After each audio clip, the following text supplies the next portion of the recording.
कि variable scope क्या होता है? Local, global. लोकल ग्लोबल हुई थी। एक ब्लॉक के अंदर अगर आप करें तो लोकल है। हाँ जी। और वो ऐसे उससे बाहर तो ये वही बात है कि लोकल वेरिएबल क्या होता है कि जो within a specific area define किया गया है। तो अब ये ब्लॉक के अंदर डिफाइन हो रहा है ना, यहाँ से लेके यहाँ तक, तो इसकी एक्सेस भी इधर से लेकर इस तक है, इससे बाहर नहीं है ना, इसके ऊपर है, नीचे की कोई एक्सेस है। समझ आ गई मसला? अब उसके बाद जो एक और जो इम्पोर्टेंट चीज है कि आप सेम नाम से मल्टीपल वेरिएबल्स नहीं बना सकते। ठीक है, ये ना हो कि आप मल्टीपल वेरिएबल्स बनाते रहे, वो फंक्शंस नहीं बना सकते। सेम नाम के दो फंक्शन नहीं बना सकते, क्योंकि वो कंफ्यूज होगा ना कि कौन सा फंक्शन कॉल करूं कौन सा नहीं। सेम नाम के हो, सेम नाम के बन सकते हैं अगर पैरामीटर्स चेंज हो, किसी में 3 हो किसी में 2 हो, तो function overriding, function over loading का कॉन्सेप्ट एक होता है, वो फिर आगे की चीज है। ठीक है, दूसरी चीज, जिस तरह आपने फंक्शन के अंदर कंसोल करवा दिया था, या जो हम यहाँ पे काम एक कर रहे थे, ये रिटर्न में नहीं करवा रहा था।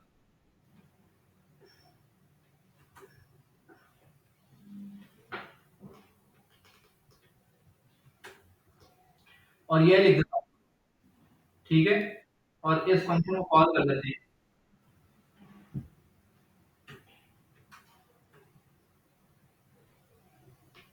तो ये रिजल्ट आपको सामने डिस्प्ले हो रहा है, लेकिन मैं इसको किसी वेरिएबल में स्टोर नहीं कर सकता। ये सिर्फ फंक्शन कॉल हुआ है, ये वेरिएबल में किसी स्टोर नहीं हो सकता, क्योंकि ये आपने डायरेक्टली बस प्रिंट करवा दिया, वहां पे रिटर्न नहीं करवाया। जो आप पीछे वेरिएबल में स्टोर कर रहे थे ना, एक जगह आपने देखा था कि आप एक्स में स्टोर कर देते थे, लेट एक्स करके फंक्शन कॉल किया, स्टोर हो गया। तो आप अगर उसको जाके देखेंगे तो उसके अंदर ये वैल्यू रिटर्न हो रही होती है। ठीक है जी। यस। अब मैंने ये चीज देखी कि मैंने इसको डायरेक्टली यहां पर प्रिंट करवा दिया, रिजल्ट तो आया, फंक्शन चला, उसने अपनी एग्जीक्यूशन की, उसके बाद जो रिजल्ट बनता था वो प्रिंट करवा दिया। तो गड़बड़ तो नहीं हुई उसके अंदर, या हुई? हुई कोई गड़बड़? रिजल्ट भी आया, सेम रिजल्ट आया जो आना चाहिए था। अब मैंने कहा कि मैं इसको एज वेरिएबल में स्टोर नहीं करवा सकता इस रिजल्ट को। क्यों नहीं करवा सकता? क्योंकि मैंने रिटर्न में कुछ दिया नहीं, मैं तो डायरेक्टली वैल्यू डिस्प्ले कर दी था। तो अगर मुझे वो पता हो कि ये वैल्यू आगे भी जरूरत पड़ सकती है, तो फिर मुझे उसको रिटर्न करना होगा। ये बिल्कुल ऐसे ही है जैसे आप मार्केट में जाते हैं कोई भी चीज लेने के लिए, तो आप सम टाइम कोई चीज परचेज करते हैं, सम टाइम कोई देख के छोड़ देते हैं, ऐसे ही होता है। शर्ट की एग्जांपल ले लेते हैं, मार्केट में जाते हैं, किसी भी मॉल में चले गए या किसी शॉप पे चले गए, आपने वहां जाके कहा यार भाई ये शर्ट दिखाए, फंक्शन कॉल हो गया, शर्ट दिखाए, पहला फंक्शन कॉल हुआ, शर्ट दिखाए, उसको समझ आएगी तो वो दिखाएगा, नहीं समझ आएगी तो नहीं दिखाएगा। ऐसे ही है, तो फंक्शन कॉल हुआ, उसके बाद वो लाइन जो लाइन कोड था कि अगर मुझे कहे शर्ट दिखाओ तो मैंने कौन सा फंक्शन कॉल करना है, और फिर वो एज एन पैरामीटर एक चीज भी भेज रहा है आर्गुमेंट के सूरत में, क्या कौन सी शर्ट दिखाऊंगी, तो आप उसको इशारा करते हैं कि भाई ये वाली शर्ट दिखाएं, तो इट मींस कि आपने उसको पॉइंट पॉइंट किया कि भाई ये वाली चीज मुझे शो कराएं, आपने इनपुट दिया ना उसको।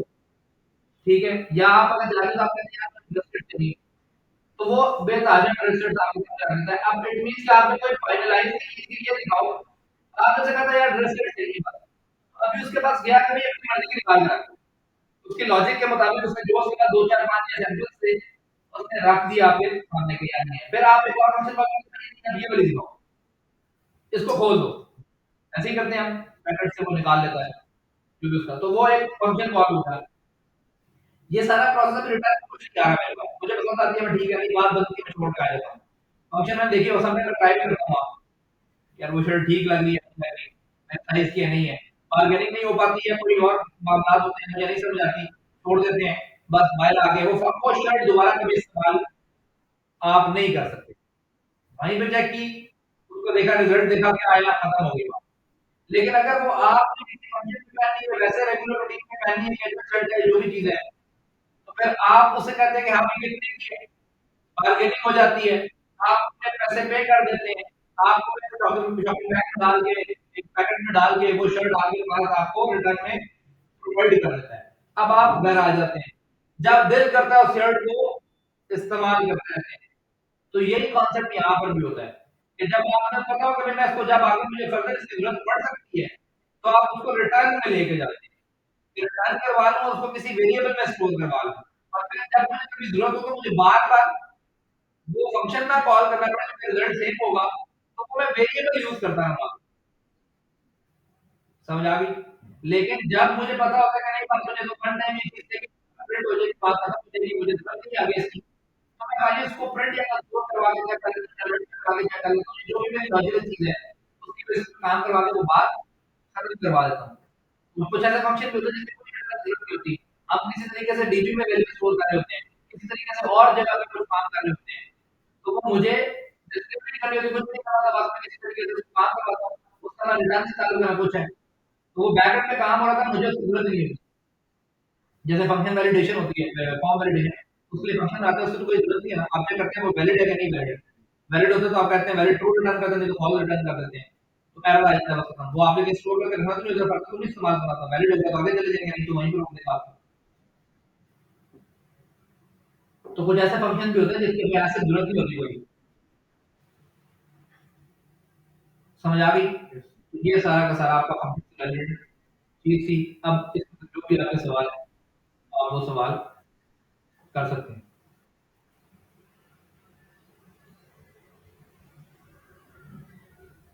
सर मज़ीद प्रैक्टिस करके नेक्स्ट क्लास में कर लूँगी।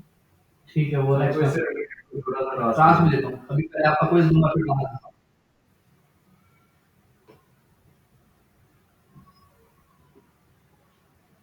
आज वहीं बैठे-बैठे आपको जो बता दूँगा, कुछ क्वेश्चन क्या लूँगा, उससे आपको मतलब थोड़ा-सा आइडिया लगेगा कि हम क्या नेक्स्ट टाइम से फिर हम देखेंगे। ऑनलाइन कितने के बंद करना होता है, ऑनलाइन पार्टिसिपेट ही नहीं करते। पता ही नहीं है कि बैठे हैं नहीं बैठे। अब वो बिल्कुल खामोश हैं, कुछ पता चले फिर मैं वहाँ से जी, जी।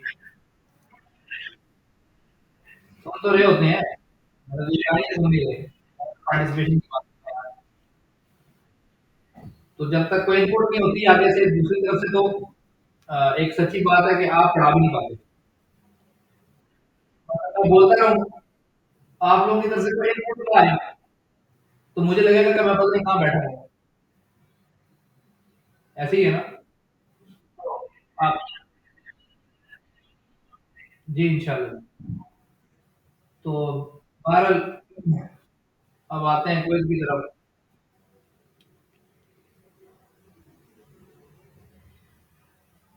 अच्छा जी। पहला सवाल जी ये है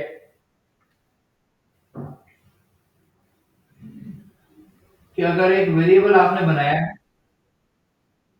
ठीक है जी, और उसको कोई वैल्यू असाइन नहीं की, तो उसकी डेटा टाइप क्या होती है? वेरिएबल बनाए वैल्यू असाइन नहीं की सर वो तो ऑटोमेटिकली खुद ही लेके चलता रहता है ना, जो भी डाटा टाइप लगाते हैं जैसे कोई भी यूज़ करते एक बंदा जवाब देगा, जिससे पूछना आप दे रहा हूँ, आप भी जवाब देना। हैं। सबसे नहीं, आप बताइए। हाँ जी।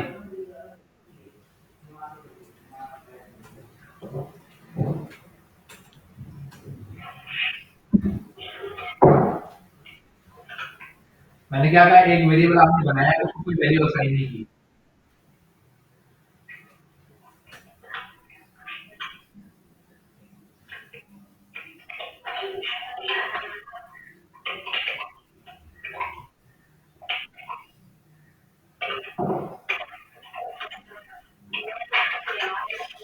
नहीं है या फिर कोई वैल्यू अगर असाइन तो टाइप क्या होगी?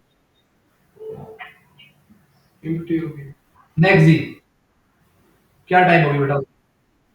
एक वेरिएबल बनाया है, उसको कोई वैल्यू नहीं दी है। कैसे पूछे?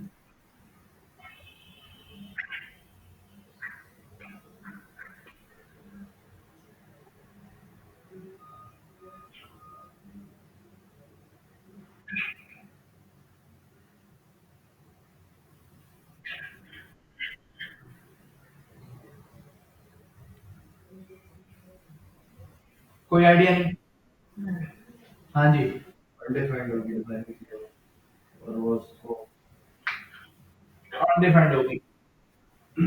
ठीक है जी, वो अनडिफाइंड होगी, आपने वैल्यू साइन नहीं की, तो आप उसके टाइप जब चेक करेंगे तो अनडिफाइंड है। अच्छा जी, बहरहाल ये तो बड़ा बेसिक सा सवाल था यार, पता नहीं था।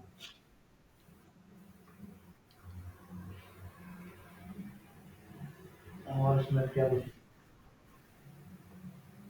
लेट और कॉस्ट में क्या डिफरेंस है?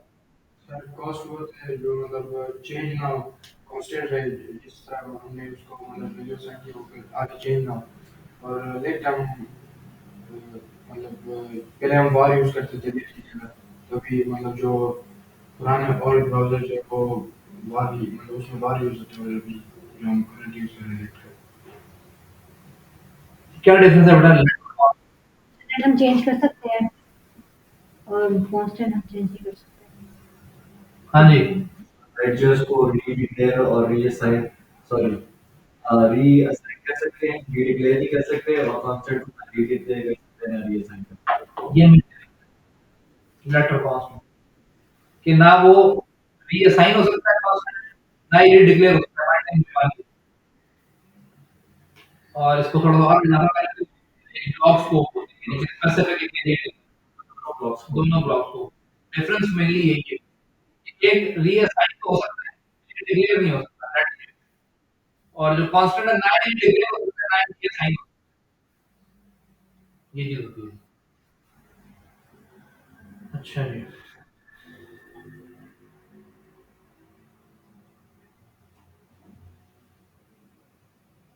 और आपने क्या पढ़ा था?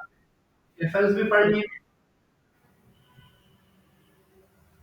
या नहीं?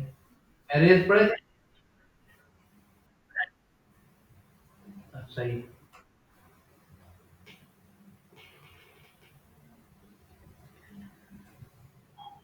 जो जावास्क्रिप्ट के अंदर आपको शो करवाता है वो किस किस तरह से होता है? जावास्क्रिप्ट की आउटपुट एकदम कंसोल के थ्रू वो कर सकते हैं सर। और हम राइट विंडो डॉट अलर्ट और अलर्ट करते हैं। उसके बाद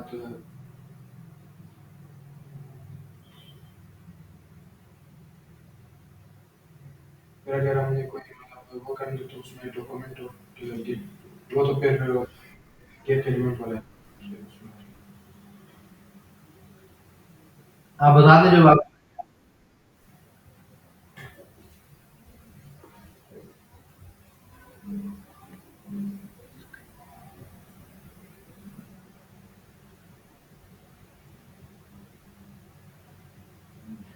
आपको आइडिया थ्रू स्क्रिप्ट टाइप करवाते हैं जावास्क्रिप्ट को आउटपुट ये वाली आउटपुट है। अच्छा आउटपुट अच्छा। किस किस तरह आती है जावास्क्रिप्ट की कोई भी वैल्यू आपने कहीं पे डिस्प्ले करनी है तो कितने पैटर्न?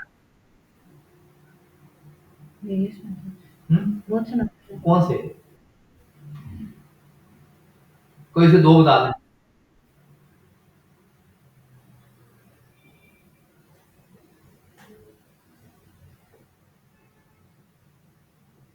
सर थ्रू स्क्रिप्ट और मैं फाइल का बता रही हूँ। एक आउट आपने कोड लिखा है उसकी आउटपुट आपने दिखानी है, किस किस तरह से आप output दिखाओगे? सवाल ये है।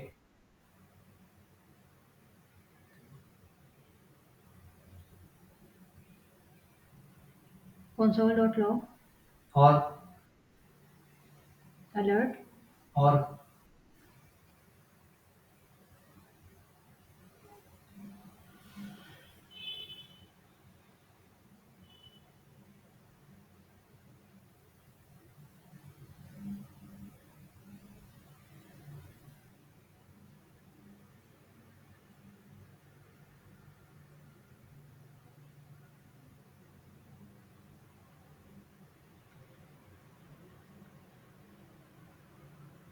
ऑन क्लिक ऑन क्लिक तो आउटपुट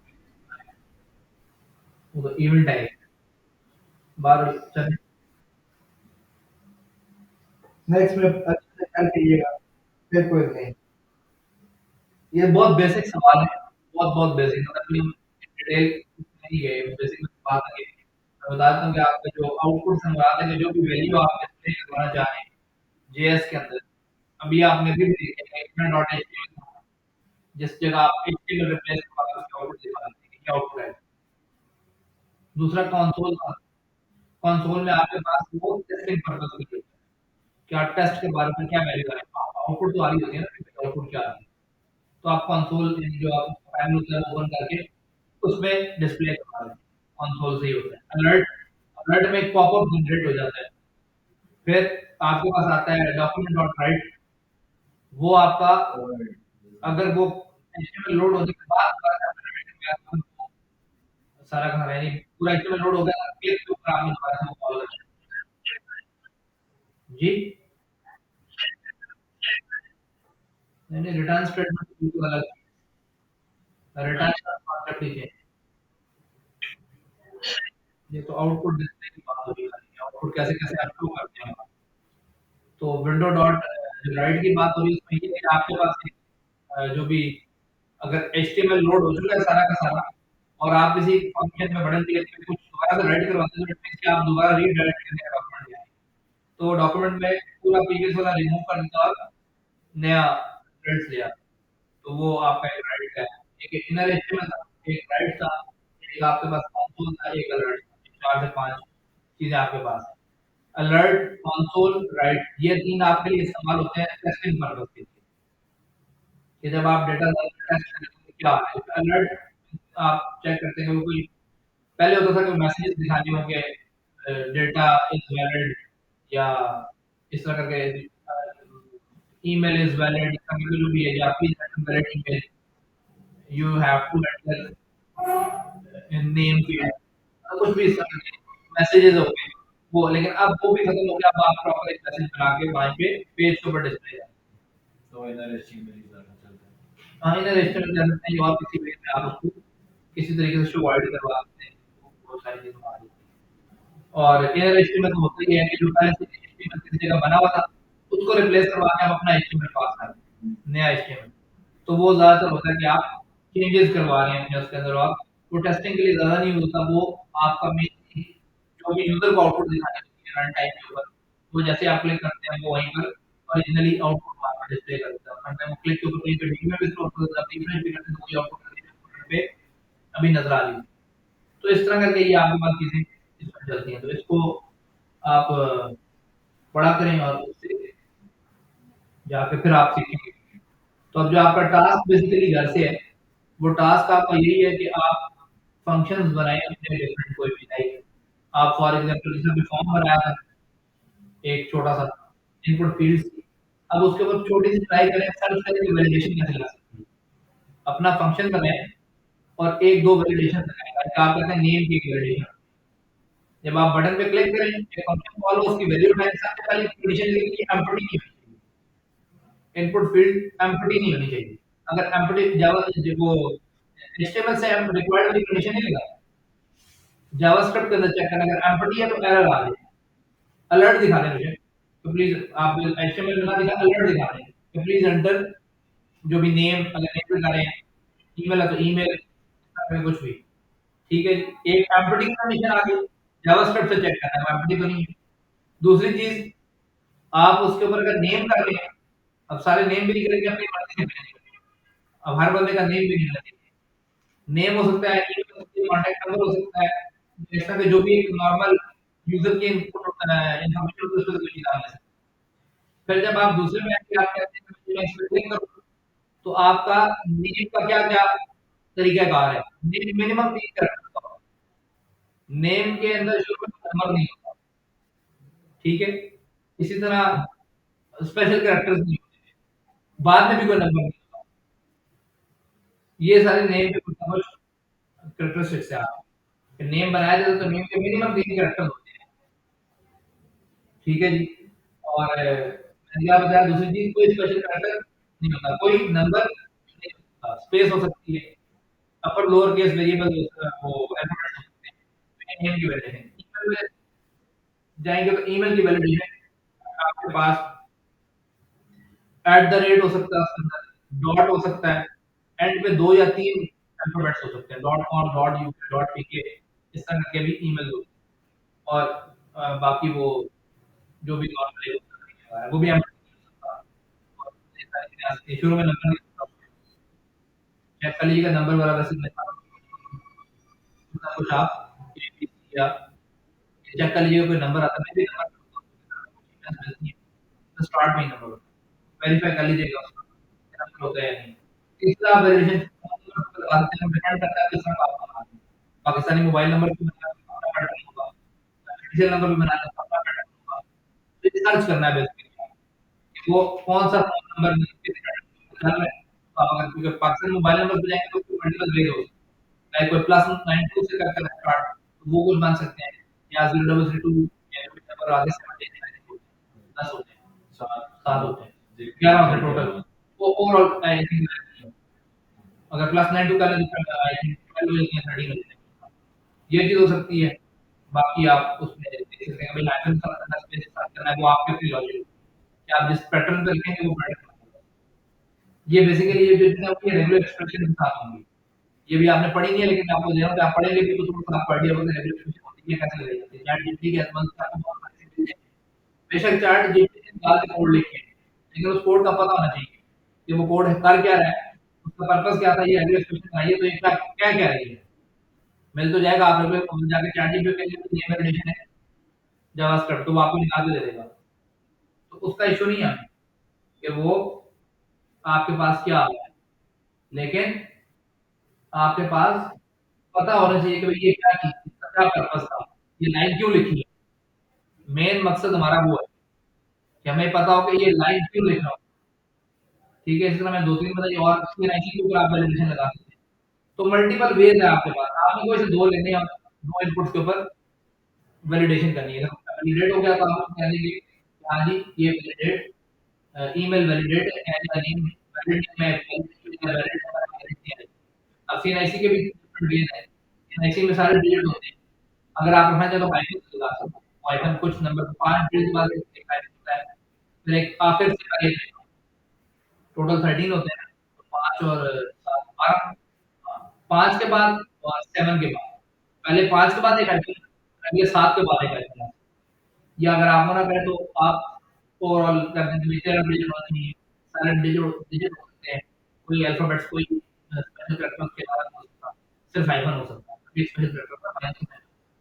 तो इस तरह की वैल्यूज़ आप इम्प्लीमेंट करें और फंक्शन बना के आप कर सकते हैं check valid CNI valid check valid email check valid name इस तरह करके आप अपना या आप कुछ भी कह सकते हैं इसके अंदर के एक ही फंक्शन बनाएँ और आप कहने के वैलिडेट आया डेटा आया कुछ भी इसका नाम एक उसमें पहली वैल्यू उठाएँ अगर इनवैलिड था तो आप ओके कर दें। ये भी कर सकते हैं कि इनपुट का कलर चेंज करें। वैलिड है तो आप उसको ग्रीन कर दें। इनवैलिड है तो रेड कर दें। तो वो बॉर्डर कलर रिप्लेस हो जाएगा। ठीक हो गया? बात समझ आ गई? अब कोई सवाल है टास्क का?